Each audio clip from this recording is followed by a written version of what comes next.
السلام عليكم ومرحبا بكم في قناتنا فرصة للنجاح. Bienvenue notre chaîne Opportunité pour réussir. من أجل دعمنا المرجو الضغط على زر إعجاب للفيديو ثم الاشتراك في القناة وتفعيل الجرس باش دائما يوصلكم الجديد ديالنا إن شاء الله.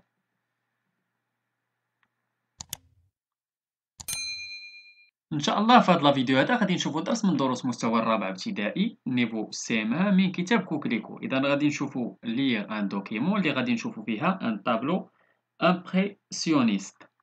إذا كما تتشوفوا هذا هو لو طابلو ديالنا اللي قدامنا ان طابلو امبرسيونيست، هو واحد الطابلو اللي مرسوم باليد.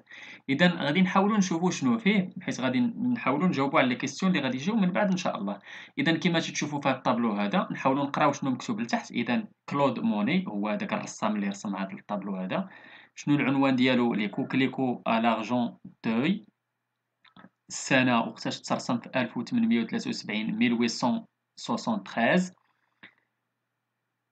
Huile sur toile 50 سنتيمتر. الديمونسيون ديالو إذا عنده 50 سنتيمتر فوا 65، إذا 50 سنتيمتر في الطول و 65 سنتيمتر في العرض.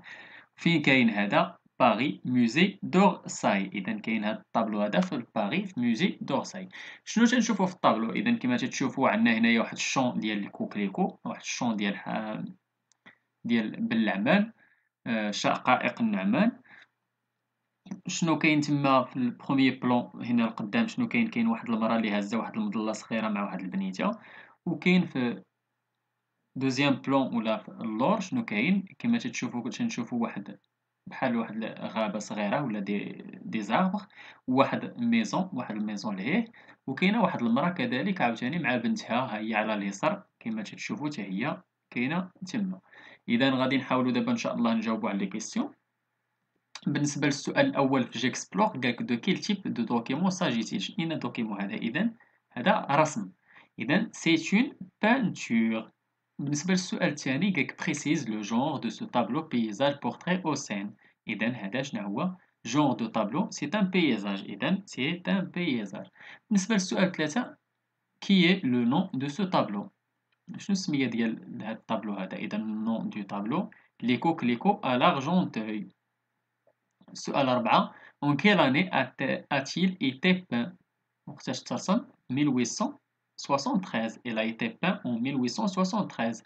السؤال 5 relève les détails sur sa dimension et la technique utilisée par le peinture. إذا ses dimensions hauteur 50 cm fois largeur 65 cm.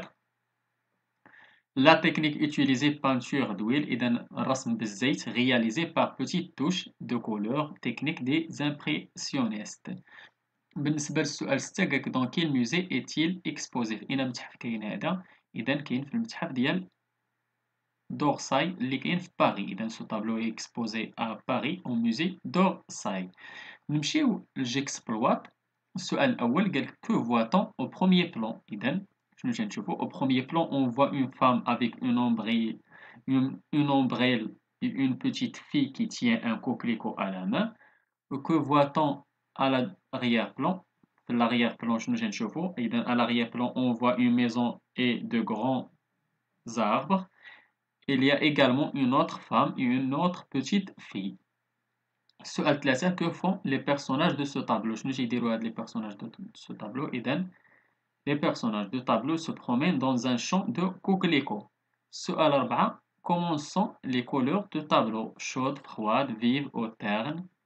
إذا les couleurs de tableau on retrouve des couleurs chaudes, vives, بحال les coquelicots la partie gauche du champ. Les couleurs ternes بحال la partie droite du champ AB des personnages. Et des couleurs froides بحال le ciel. بالنسبة للسؤال 5 قالك à ton avis pourquoi le rouge est-il la couleur dominante؟ علاش le rouge هو اللي كاين بزاف تما؟ Le rouge est la couleur dominante car c'est la couleur des coquelicots et cela renvoie au titre de tableau les coquelicots à l'argenteuil. إذا هذا هو الدرس ديالنا كان ديال ان طابلو امبرسيونيست. حاولنا نشوفوا شنو فيه، حاولنا نقراوه. اذا هذا هو قلنا الدرس ديالنا اللي كان، نتمنى تكونوا فهمتوه. نتمنى لكم التوفيق. شكرا لكم، شكرا لكل متابعينا الاوفياء. لا تبخلوا علينا متابعه قناتنا بلو بارطاج ديال لا فيديو اكيد الى عجبكم. اللي عنده شي سؤال ولا استفسار ولا بغى شي درس جديد من الدروس نقدموا في القناه، ما عليه الا يتواصل معنا عبر صفحتنا على الفيسبوك، غادي تلقاو لي اللين ديالها في لابوط ديسكريبسيون. ولا ممكن تخليو لينا غير كومنتير. إلى هنا أستودعكم الله، إلى درس جديد وفيديو جديد إن شاء الله، إلى اللقاء.